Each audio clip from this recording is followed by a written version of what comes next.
एकटेपणाची चीड, आठवणींची ओझी आणि हृदयातील न बोललेले शब्द हेच मग कायमचे सोबती होतात. या कलियुगातील चांगलं राहणं म्हणजे स्वतःच्या जखमा लपवून जगाला हसवणं. लोक तुझ्या चांगुलपणावर हसतात, तुझ्या संयमाला भेकडपणा समजतात आणि तुझ्या प्रामाणिकपणाला मूर्खपणा ठरवतात. खोटारडे, स्वार्थी, बनवाबनवी करणारे वरच्या जागी बसतात आणि सत्यनिष्ठ माणूस धुळीला लोळतो. पण लक्षात ठेव, हे जग कितीही विषारी झालं तरी तुझ्या अंतःकरणातली पवित्रता त्याला हरवू शकत नाही.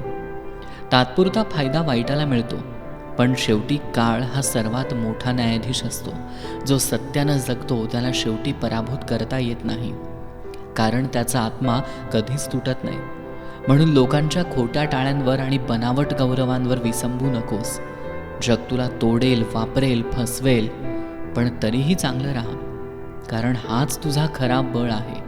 कलियुगाच्या अंधारात सुद्धा जे प्रखरतेने उजळत राहतात तेच खऱ्या अर्थानं विजयी ठरतात. एवढं लक्षात ठेव.